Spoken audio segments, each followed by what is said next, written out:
Olá pessoal, tudo bem? Professor Robson de Geografia e vamos dar continuidade aí ao tema Declaração Universal dos Direitos Humanos. Há muito que as pessoas lutam por direitos individuais. No mundo, por exemplo, a Revolução Francesa em 1789 trouxe aí a luta da população por igualdade, fraternidade e maior liberdade contra a tirania dos monarcas absolutistas. Então, até a Revolução Francesa, as pessoas viviam sob o jugo dos reis e rainhas, né, que em suas mãos estavam todo o poder, né, o absolutismo ali, e agia aí de forma bastante injusta em relação aí aos direitos individuais das populações europeias. Bom, no Brasil nós temos a Constituição Federal, né, é um livro que possui lá todos os deveres, direitos e obrigações do brasileiro, é a lei maior do país, então as leis estaduais e municipais devem estar de acordo com a lei federal. A nossa primeira Constituição data 1824, mulher, índio e negro não são citados, ou seja, para as leis daquela época, essas pessoas como se não existisse, né? De 1822 a 1889, após muitas revoltas, revoluções, manifestações, ocorre a Lei Áurea, que é a libertação da escravidão, libertação dos escravos, em 13 de 5 de 1988. É claro que a liberdade dos escravos ela não vem acompanhado de um projeto de inclusão.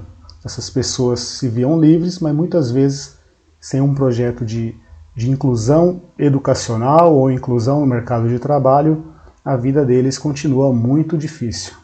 Já a Constituição de 1891, a primeira após a abolição da escravidão e da Declaração da República, mulher, índio e negro ainda não são citadas na lei.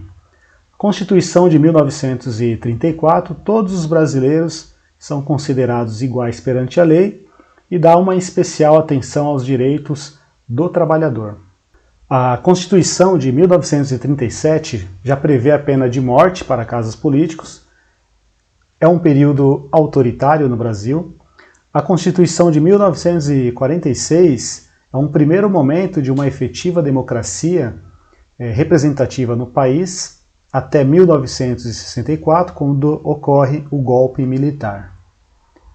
E só um lembrete aqui, 1948 foi o ano em que a Declaração Universal dos Direitos Humanos é elaborado pela ONU, a Organização das Nações Unidas, e nesse período aí, 1964, o Brasil passa por um período de ditadura.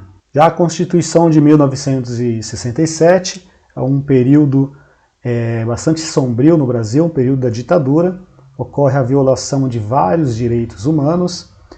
Segundo a lei, não serão toleradas propagandas de subversão à ordem, direitos civis, políticos, ocorre a censura.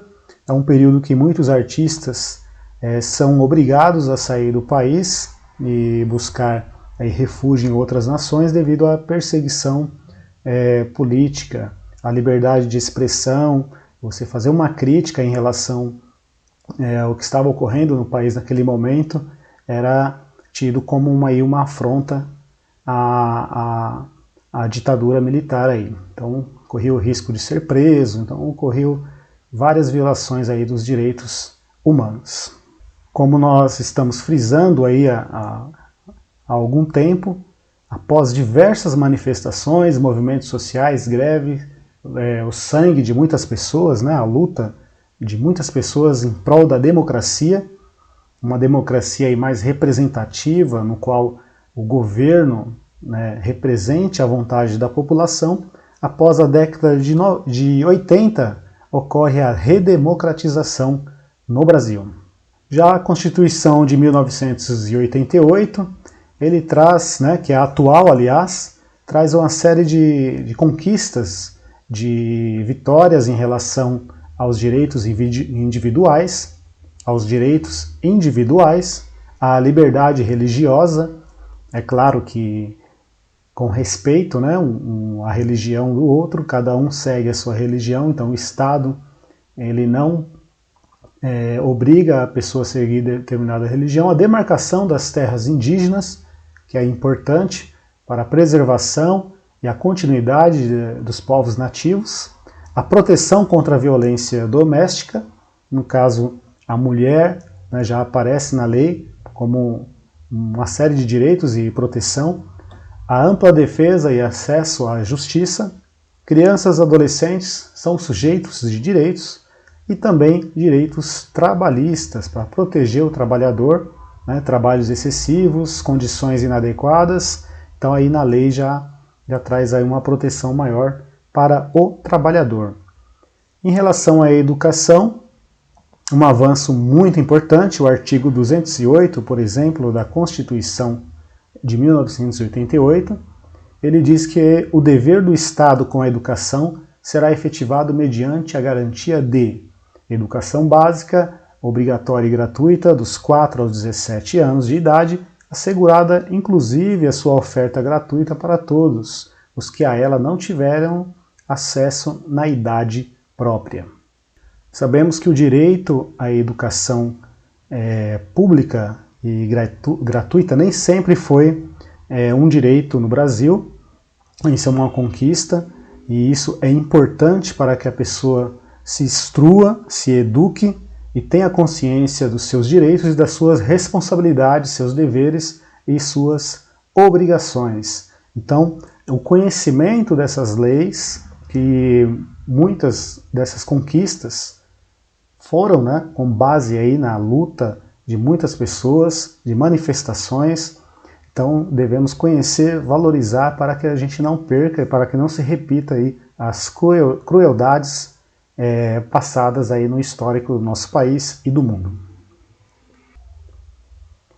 Bom, mesmo com várias manifestações em relação aí à luta por direitos, a Declaração Universal dos Direitos Humanos, que trata de um documento com 30 artigos, temos aí alguns casos de desrespeito à pessoa, né? O caso aqui é bastante significativo para a gente, o caso da Malala, que sofreu um ataque em 2012, quando morava no Vale de Swat, uma região no norte do Paquistão, e defendia publicamente em um blog o direito à educação para meninas em seu país, algo proibido pelos talibãs. Os talibãs era um grupo terrorista, né, do Estado Islâmico. Então a garota acabou aí sendo alvejada com um tiro na cabeça e se tornou aí uma representante, sobreviveu e se tornou uma representante defensora aí da educação para as meninas aí em seu país. E temos também um caso mais recente, George Floyd, nos Estados Unidos da América. É um caso aí mais recente em relação ao desrespeito ao direito da pessoa, do homem.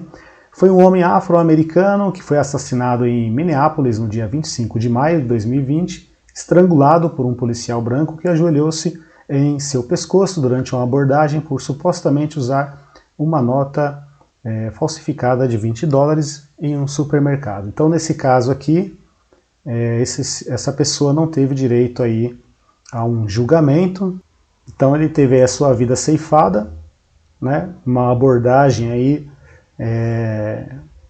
segundo vários especialistas, aí, mal feita e não seguindo aí o protocolo da polícia, e a pessoa acabou aí perdendo a sua vida, foi ceifada aí, sem direito aí a uma defesa, sem direito a uma pena adequada de acordo com o seu crime, né?